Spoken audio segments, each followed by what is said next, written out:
আসসালামু আলাইকুম বন্ধুরা, আশা করি আপনারা সকলে ভালো আছেন।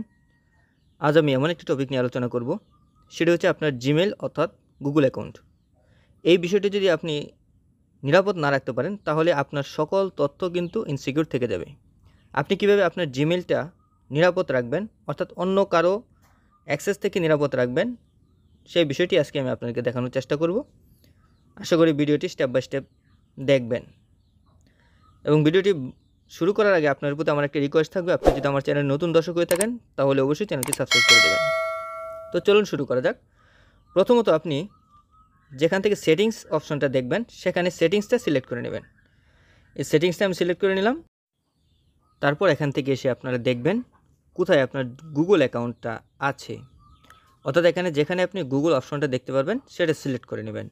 এই দেখুন, আমি এখানে গুগলটা পেয়ে গেছি, আমি গুগলটা সিলেক্ট করে নিলাম। তারপর এরকম একটা ইন্টারফেস আপনারা দেখতে পারবেন। তারপর আপনি আপনার এই জিমেল অ্যাকাউন্টে সিলেক্ট করে নেবেন। তো এখানে ট্যাপ করার পর আপনার এখানে যতগুলো জিমেল অ্যাকাউন্ট দেখাচ্ছে, প্রত্যেকটা জিমেল অ্যাকাউন্ট থেকে আপনার পছন্দের জিমেল অ্যাকাউন্টটা সিলেক্ট করে নেবেন। কিন্তু আপনি যে জিমেলটা সিলেক্ট করতে যাচ্ছেন সেটা সিলেক্ট করে এই গুগল অ্যাকাউন্টে একটা ট্যাপ করে দেবেন। তো ওখানে ট্যাপ করার পর একটু ধৈর্য ধরে অপেক্ষা করবেন, যেহেতু আপনার ফোনের লোডিং একটু সমস্যা হবে। আর যদি সমস্যা না হয় তাহলে সাথে সাথে এরকম একটা ইন্টারফেস চলে আসবে। এখন আপনার ডান দিকে আসবেন এবং এখানে দেখতে পারবেন যে সিকিউরিটি নামে একটা অপশন আছে, এই সিকিউরিটিতে একটা ট্যাপ করবেন। তো সিকিউরিটি ট্যাপ করার সাথে সাথে আপনার এরকম একটা ইন্টারফেসে নিয়ে আসবে। তো এখান থেকে আপনি একটু নিচের দিকে আসবেন এবং আসার পর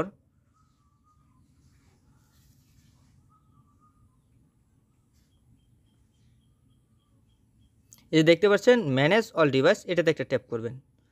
তো বন্ধুরা, এখানে ট্যাপ করার পর আপনারা একটু ধৈর্য ধরুন। তারপর এই যে এখানে যেই ডিভাইসে আপনার এই জিমেলটা লগ ইন করা আছে, অর্থাৎ যেই ডিভাইসে আপনার এই জিমেলটা ব্যবহার হচ্ছে সেগুলো দেখাবে। এই যে প্রথমটা দেখতে পাচ্ছেন, এটা আমার বর্তমান ফোনে ব্যবহার হচ্ছে, এবং নিচেরটা দেখতে পাচ্ছেন এটা আমার একটা ডেস্কটপে ইউজড হচ্ছে। অর্থাৎ এখানে যদি আপনার কোনো বন্ধুবান্ধব সেটা ব্যবহার করে থাকে, তার ফোনের ফোনের ডিটেলসটাও এখানে দেখাবে। আপনি চাইলে এখান থেকে যদি এই নিচেরটার অ্যাক্সেস ডিলিট করতে চান, তাহলে আপনারা কী করবেন, সিলেক্ট করে নেবেন। অর্থাৎ যেই ফোন থেকে আপনার জিমেল অ্যাক্সেসটা আপনার কাছে নিয়ে নিতে পারেন, অর্থাৎ সেখান থেকে লগ আউট করবেন, সেটা আপনার এখান থেকে সিলেক্ট করে নেবেন। এটা আপনার যে কোনো একটা ডিভাইস। তারপর এই যে নিচে দেখতে পাচ্ছেন, এখানে একটা ট্যাপ করবেন। এখানে ট্যাপ করার পর আপনার ফোনের যে ভেরিফিকেশন চাইবে, এটা হতে পারে ক্যাপচার, অর্থাৎ আপনার ফোনের যে স্ক্রিন পাসওয়ার্ড আছে, অর্থাৎ ফিঙ্গারপ্রিন্ট থাকতে পারে, যাই থাকে সেটা আপনাকে দিয়ে দিবেন। ভেরিফাই হওয়ার পর এরকম একটা ইন্টারফেসে নিয়ে আসবে এবং এখানে এই যে দেখতে পাচ্ছেন যে আপনার ডিভাইসের ডিটেলস কিন্তু এখানে দেওয়া আছে। আপনার যে কান্ট্রিতে এই ডিভাইসটা ইউজড হচ্ছে সেটাও কিন্তু এখানে দেখাচ্ছে। তারপর এখান থেকে আপনি বের হয়ে আপনার এই যে নিচে দেখতে পাচ্ছেন যে সাইন আউট নামে একটা অপশন আছে, সেটা সিলেক্ট করবেন। তার আগে আপনারা কি করবেন, এই যে নিচের যে ফায়ারফক্সটা দেখতে পাচ্ছেন এটাও আপনারা একটু দেখে নেবেন।